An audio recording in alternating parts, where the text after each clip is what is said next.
Okay, अब हम करने लगे हैं chapter 25 diseases of external nose and nasal vestibule. इसमें जो सबसे पहला टॉपिक लिखा हुआ है सेलुलाइटिस।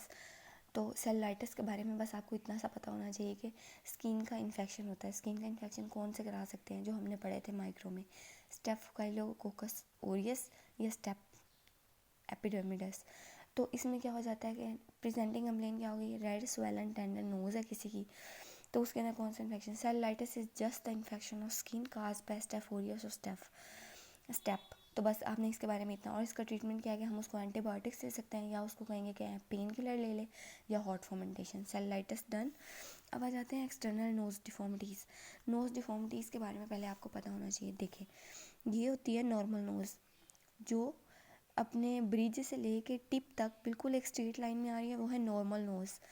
जिसमें ये छोटे सी ये ना, जैसे हॉर्स होता है, हॉर्स के ऊपर जो हमने वो कमान रखी होती है जिसके ऊपर बैठते हैं, तो अगर हम इसको थोड़ा सा ऐसे करके देखें तो नॉर्मल की निस्बत इसमें थोड़ा सा स्लाइड आई हुई है, ये सैडल शेप बनी हुई है हॉर्स की सैडल की तरह, तो ये होगी सैडल नोज डिफॉर्मिटी। फिर हम देख लेते हैं इसको।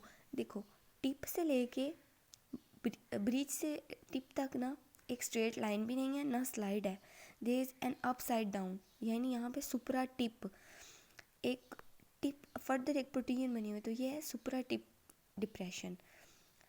अपवर्ड भी है और डिप्रेस भी है, ठीक है। तो ये होगी सुपरा टिप डिफॉर्मिटी। देन अब सुपरा टिप और इसमें क्या है, इसमें ना हम्प सा बना हुआ है, ठीक है। क्या बना हुआ है, हम्प। डिप्रेशन नहीं है, बाकी ये सब कुछ एक लाइन में आ रहा है, सिर्फ एक हम्प है, जबकि इसमें क्या है, ये एक लाइन में नहीं है। अगर हम इसकी एक लाइन रफ सी ड्रॉ करें ना, तो ये देखें, इसमें टिप भी है और क्या है, डिप्रेशन भी है। इसकी निस्बत ये थोड़ा सा ऊपर भी है, तो ये क्या है, सुपरा टिप डिफॉर्मिटी। ये हम्प नोज है, ये सैडल है और नॉर्मल है। अब हम देख लेते हैं कि नॉर्मल की निस्बत बाकियों में क्या ऐसा मसला आएगा कि सैडल डिफॉर्मिटी हो जाएगी या सुपरा टिप हो जाएगी सैडल।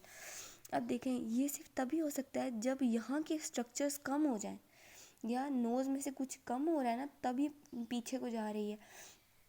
एक तो काज ये है कि यहाँ से हम एक्सेस रिमूवल कर दें नेज़ल सेप्टम का।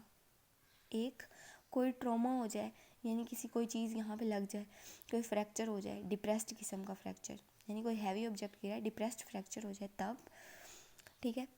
दो चीज़ें होंगी। सबसे पहला पॉइंट कौन सा हो गया हमारे पास, depression by depressed fracture. Second point है excessive removal of septum. Third point है destruction of septal cartilage. And fourth point है लेप्रोसी, टीबी या सिफिलिस।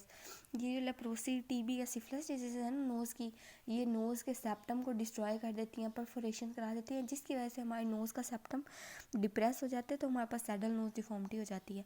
अब इसको ठीक करने के लिए क्या करेंगे, देखो कॉमन सेंस क्या कहती है कि अगर ऐसी डिफॉर्मिटी है तो कुछ ऐसा करेंगे जिससे कि ये नीचे वाला पोर्शन ऊपर को आकर नॉर्मल अलाइनमेंट में आ जाए। तो इसमें हम क्या करेंगे, फिलिंग करेंगे डोर्सम ऑफ नोज़ की, कार्टिलेज के थ्रू करेंगे, बोन के थ्रू करेंगे और सिंथेटिक इम्प्लांट के थ्रू। ये जो तीन प्रोसीजर हैं जिसके ज़रिए हम इसकी फिलिंग करते हैं, उसे हम कहते हैं ऑगमेंटेशन राइनोप्लास्टी। अब वाइवा क्वेश्चन क्या हो सकता है, राइनोप्लास्टी क्या है और इसके टाइप्स क्या हैं। सर, राइनोप्लास्टी की दो टाइप है, ऑगमेंटेशन राइनोप्लास्टी और रिडक्शन।